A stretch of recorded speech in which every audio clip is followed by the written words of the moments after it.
High, আমি Sukanya and I lost 1 KG in just 2 days। হ্যাঁ, recently আমি 75 হার্ট চ্যালেঞ্জ শুরু করেছি আর আজকে আমার ডে 3। আজ রয়েছে একাদশী, তো আজকে তোমাদেরকে দেখাবো যে একাদশীর দিন আমি কিভাবে আমার ডায়েটটাকে মেনটেন করি। আজ আমাকে সকাল সকাল উঠতেই হতো, আর ইদানিং একটা অভ্যেস বিল্ড করেছে, সেটা হচ্ছে অ্যালার্মের আগেই আমার ঘুম ভেঙে যায় সূর্যের আলোটা মুখে পড়তেই। উঠে প্রথম কাজ রাতে ভেজানো জিরে জোয়ান জলটাকে ফুটিয়ে হাফ করে নেওয়া। ওটা যতক্ষণ ফোটে ততক্ষণে আমি ফ্রেশ হয়ে নিই। ডে 1-এ আমার ওয়েট ছিল 78.6, আর আজকে ওয়েট মেশিনে চাপতেই ওয়েট হয়ে গেল 77.6। সকাল সকাল মনটা এতটাই ভালো হয়ে গেল যে আমি আমার ওয়াটার বটলগুলো রিফিল করে বেরিয়ে পড়লাম মর্নিং ওয়াক। আজকে একসাথেই ওয়াকিং আর ওয়ার্কআউটটা করে ফেলতে হবে, কারণ আজকে আবার আমার বিকেলে লাইভ রয়েছে। তো আউটসাইড ওয়ার্কআউট আমার ডান। এবার বাড়ি এসে ম্যাম করালো কার্ডিও। ভাই সাহেব আজ বহুত টাফ ছিল, তার সঙ্গে স্ট্রেংথ ট্রেনিংও হয়েছে। আর রিসেন্টলি না আমার ওই কাঁধ আর হাতের যে জয়েন্টটা রয়েছে সেখানে হঠাৎ করে একটা ব্যথা শুরু হয়েছে।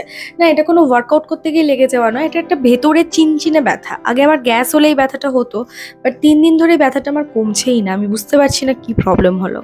এরপর আমি যে সকাল সকাল স্নান সেরে নিয়েছি, আর ঠিক করেছি এবারে আমাকে সকালেই স্নানটা করে ফেলতে হবে, কারণ আফটার স্নান এত সুন্দর একটা রিল্যাক্স ফিল হয়।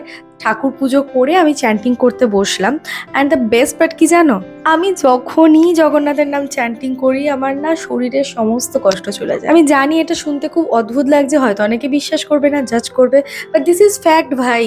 এই যে আমার জয়েন্টে এত পেন হচ্ছিল, আমি যখনই জগন্নাথ জগন্নাথ জগন্নাথ চ্যান্টিং করছিলাম আমার ভেতর থেকে কোনো ব্যথাই অনুভব হচ্ছিল না। তো যাই হোক, বিশ্বাসী মিলায় বস্তু তর্কে বহুদূর।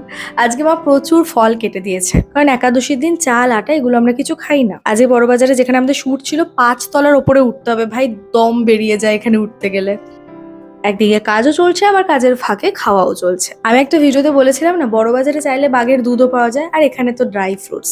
এখানে ড্রাই ফ্রুটসের একটা আলাদা মার্কেট রয়েছে, যেখানে থেকে আমি সব সময় আমাদের ড্রাই ফ্রুটসগুলো নিই। তো তোমরা যদি বলো, আমি এই ড্রাই ফ্রুটসের দোকান নিয়ে একটা ডিটেলস ভিডিও তোমাদেরকে দেখাবো। তার আগে বলো তো এই জিনিসটা কি, দেখি কজন সঠিক বলতে পারে। যে সঠিক উত্তর দেবে তার নামটা আমি পরের ভিডিওতে নেব। বাড়ি এসে মা ভেজে দিল মাখানা আর বাদাম, আর সাথে এই সমস্ত সবজি টবজি দিয়েটা কি ঘ্যাট করেছিল, যেটা খেতে বেশ ভালোই লাগে।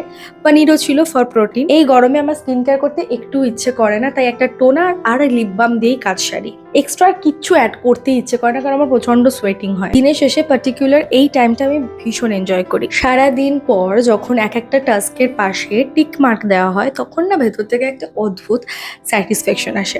আচ্ছা তোমরা বলো, আজকের দিনটাকে আমি ঠিক মতো করে যাপন করতে পারলাম কি? মানে আমি পাস করলাম নাকি ফেল? তাহলে আজ আমার ছুটি, দেখা হচ্ছে কালকে।